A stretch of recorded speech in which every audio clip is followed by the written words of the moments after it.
Bruh.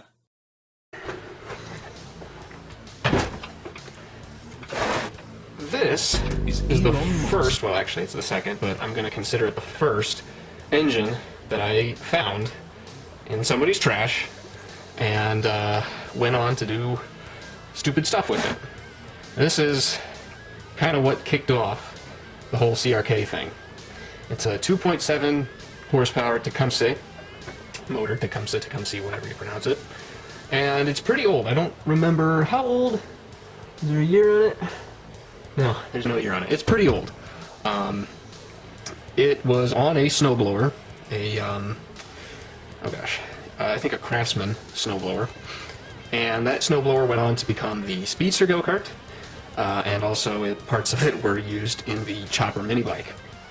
So that snowblower and this engine really kind of kicked everything off, and before any of the go-kart stuff started, this powered a really stupid vehicle that was affectionately known as the Go Wagon. It was literally just a wagon that I had also found in somebody's trash. And the drive unit of this snowblower, this was a driven wheels snowblower, and the snowblower just pushed the wagon at a walking pace. It was a lot of fun until the clutch on the snowblower exploded. This engine, like I said, is really old, and it uses a points ignition system. And of course, back in 2017, I didn't really understand how any of that worked. And so the points were going a little bit bad, and all I really needed to do was open it up and sand the points a little bit, but of course I did not know that. I didn't think to look it up, and I ended up breaking the points in my feeble attempt to repair it. That's a lot of damage! I tried a few times to revive this engine, but buying a new points system for these engines is a little bit more money than I feel like spending. So it got retired. I at one point had totally taken this thing apart, cleaned everything up. I mean, you can see it's pretty clean. This used to be all greasy. I cleaned it all up in one of my attempts to fix it. It's pretty cool.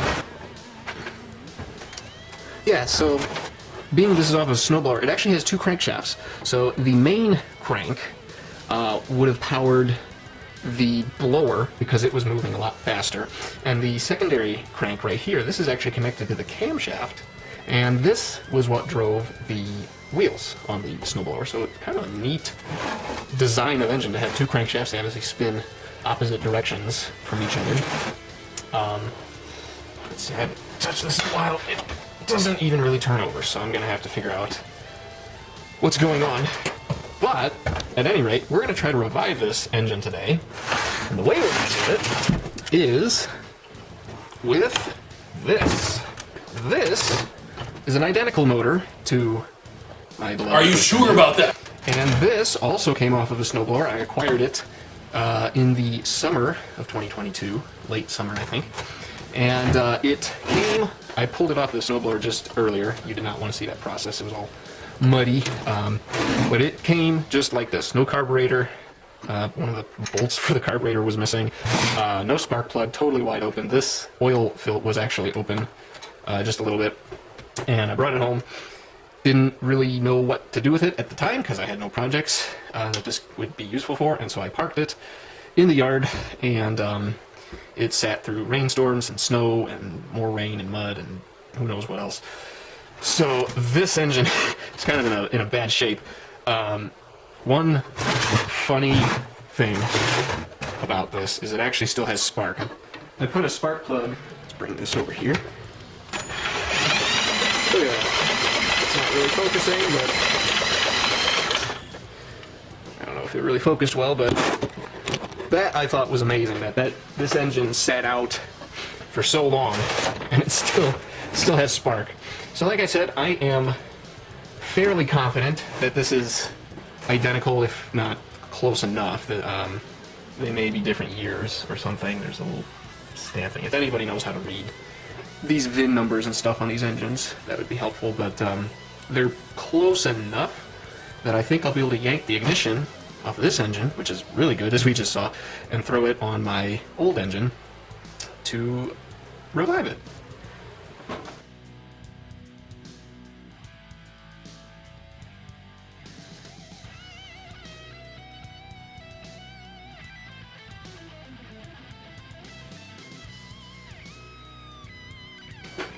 Okay. So, bad news. This uses an external magneto. Ha! Got him! A lot newer of an engine than I thought. Too bad. This is a lot of fun to spin, by the way. Well, I guess... And... Let's see, is this a better light? Does this light it up better? Oh, it does light it up better. Let's do that then. Yeah, probably the only option is to take parts off of the white engine and stick them on this engine to get it running. The only last hope I might have is if the old white motor might be able to take this flywheel and this coil, but that is doubtful, to say the least. I don't know. Yeah, let's just open up the white motor and see. Let's open up the white motor and see. Also, when I was taking this apart, this bolt dropped out of nowhere. Oh, never mind. This is the other bolt to the carburetor. Yep. Okay. Yeah, I was so curious where that random bolt came from. Okay. Well, let's take apart the white motor and see if it could take that flywheel and coil. I doubt it, but it's worth a try since we're in here. We'll be taking the white one apart anyway.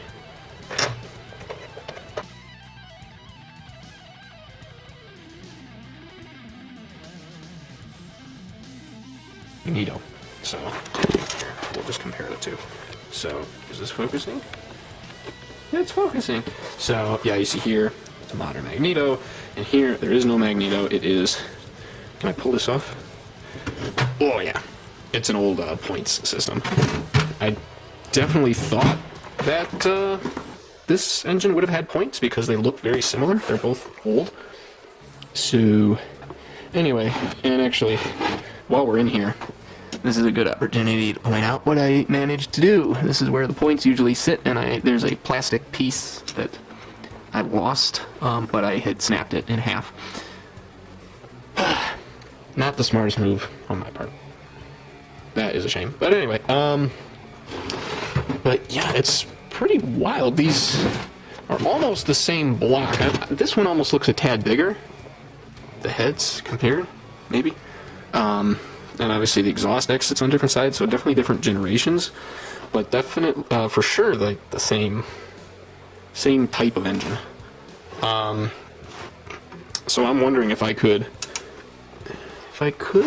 yeah, the intake manifold maybe looks a little similar. I mean, it goes together in a similar way, so I might be able to take the carburetor off of this one, which I'm pretty sure the carburetor, I mean, it's old, but I'm pretty sure the carburetor still works. It's funny, it's kind of like one of those diaphragm carburetors. It looks like a two-stroke carb, but this is obviously not a two-stroke engine, so that's a confusing part. So, yeah, I guess my only option is to pull the carburetor off the old engine. Too bad. The past self always comes to bite ya whenever you don't know what you're doing. So, I'll pull off the carb on this guy. Maybe a spark plug too. I am pretty sure this is the original spark plug. So that would be kind of cool if this thing still works to use it. I think I might try. Alright. Let's go to work. It's here.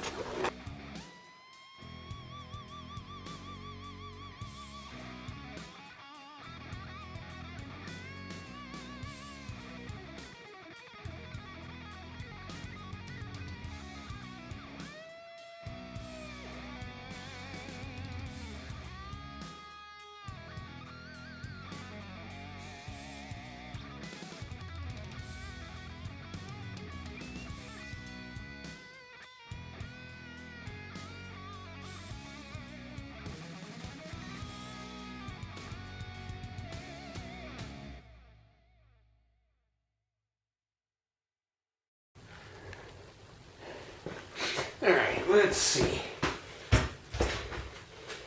Make sure this is in the camera. There we go. Alright. Starter fluid, check. Engine, check. Garage is closed. Good.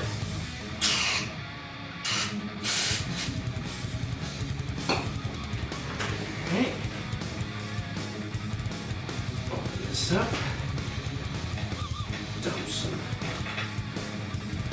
fluid into there.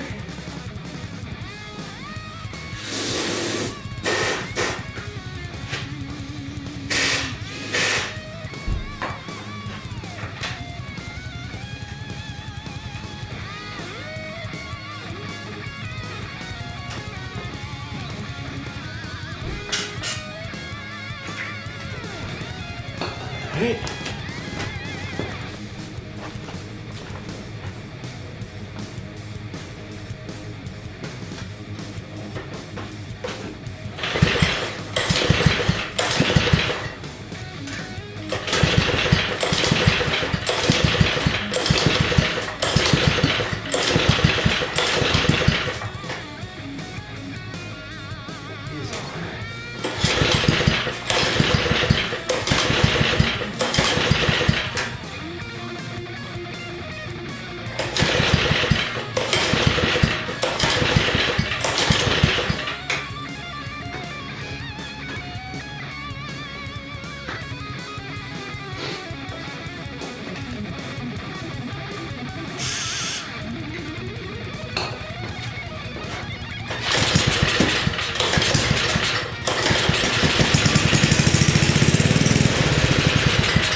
Try that again. Let's try that again. That was cool.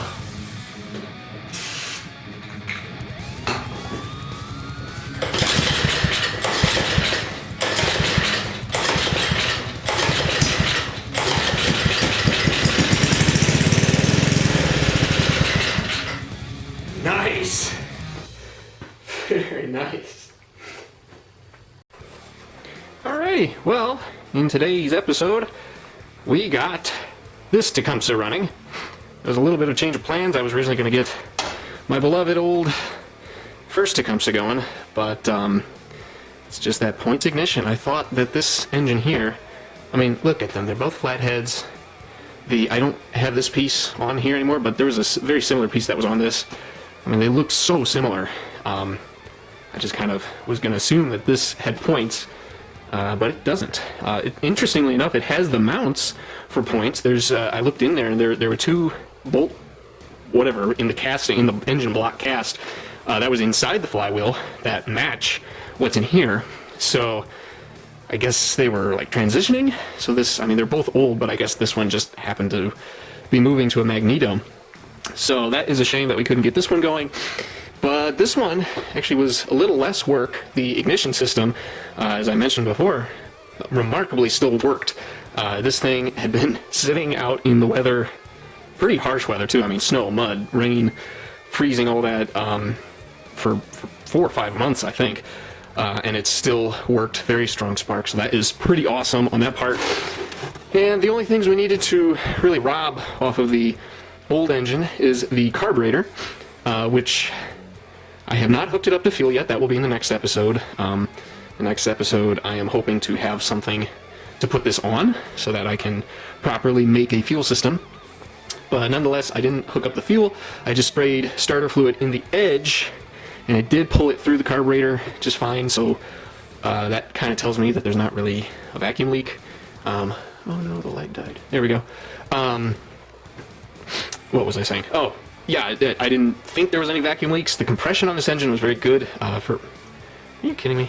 On the starting fluid, you heard it sounded great, revved up nicely. So this is going to be a good runner. Again, I'm kind of bummed I couldn't get this old engine running, but maybe down the road I'll just have to bite the bullet and buy a points set. But yeah, so this one's going. I didn't mention I had to pull the pull start off of this one because this one didn't come with it. So. In the next episode, I don't know when that will be, but the next time you see this engine, it will hopefully be on some sort of vehicle. I don't know what at this point, so I'm going to get thinking. Yeah, so we're going to get it on there, get a proper fuel system going, and we'll send it. Funny fact, this engine actually still smells like dish soap. Because when I took it apart years ago, I just dunked everything in dish soap to clean it up. So that's a funny story.